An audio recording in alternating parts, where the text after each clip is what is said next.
కృష్ణా గుంటూరు పట్టభద్రుల ఎమ్మెల్సీ ఎన్నికకు రంగం సిద్ధమవుతోంది. అభ్యర్థి కోసం టీడీపీ కూటమి కసరత్తు చేస్తోంది. సార్వత్రిక ఎన్నికల్లో పార్టీ గెలుపు కోసం శ్రమించిన వారిని బరిలో దింపాలని యోచిస్తున్నాయి పార్టీలు. అవకాశం కోసం ఎదురు చూస్తున్న సీనియర్లు ఛాన్స్ మాకే ఇవ్వమని అడుగుతూ ఉన్నారు. మరి సీఎం చంద్రబాబు మనసులో ఎవరున్నారు? ఎవరికి అవకాశం దక్కనుంది?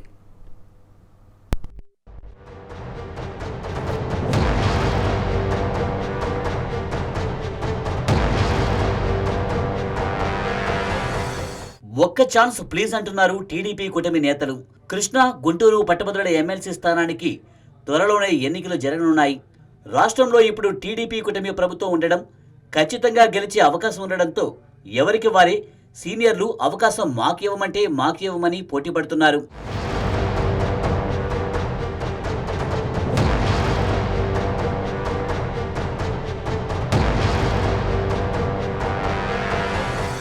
టీడీపీతో పాటు జనసేన, టీడీపీ పార్టీలు ఈ స్థానంపై దృష్టి సారించాయి. కానీ టికెట్ దక్కే అవకాశాలు మాత్రం కూటమిలోని పెద్ద పార్టీ అయిన టీడీపీకే ఎక్కువగా ఉన్నాయన్న టాక్ వినిపిస్తుంది.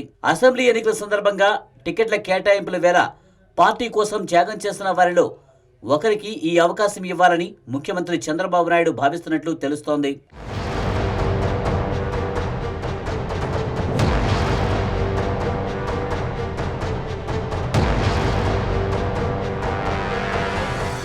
టీడీపీ తరపున ప్రధానంగా 2 పేర్లపై ఎక్కువగా టాక్ నడుస్తోంది.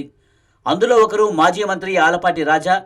2 సార్లు వేమూరు, ఒకసారి తెనాలి నుంచి ఎమ్మెల్యేగా విజయం సాధించిన ఆయన మొన్నటి ఎన్నికల్లో జనసేనలో నెంబర్ 2గా ఉన్న నాదెండ్ల మనోహర్ కోసం టికెట్ వదులుకున్నారు. ఇది గమనించి అప్పట్లోనే ఆయనను ఎమ్మెల్సీ చేస్తారని వాగ్దానం చేశారన్న మాట వినిపిస్తోంది. పైగా సీనియర్ కావడం, మంత్రిగా కూడా చేసి ఉండడంతో ఆయన పేరుపై గట్టిగా ప్రచారం సాగుతుంది.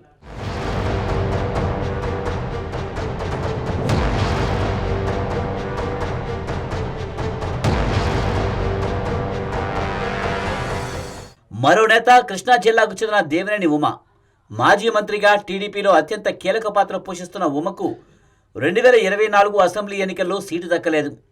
ఆయన స్థానంలో వైసీపీ నుంచి వచ్చిన వసంత కృష్ణప్రసాద్కు మైలవరం సీటు కట్టబెట్టారు టీడీపీ అధినేత. పార్టీలో మొదటి నుంచి ఉన్న ఉమ చంద్రబాబుకు అత్యంత సన్నిహితుల్లో ఒకరిగా ఉన్నారు. దీంతో ఆయన పేరుపైన ఊహాగానాలు వినిపిస్తున్నాయి.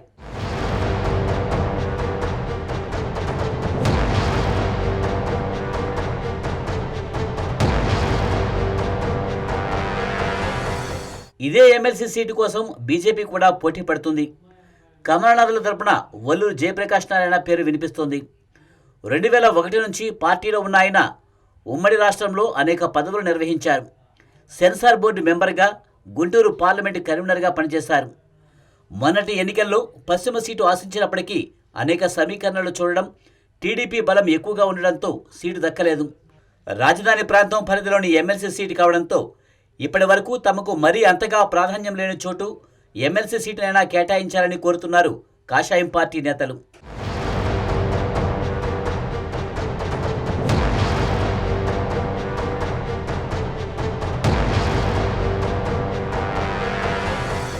మరి ముఖ్యమంత్రి చంద్రబాబు ఎవరికి అవకాశం కల్పిస్తారు? ఆయన దృష్టిలో ఎవరు ఉన్నారు అన్నది ఆసక్తిని రేపుతోంది.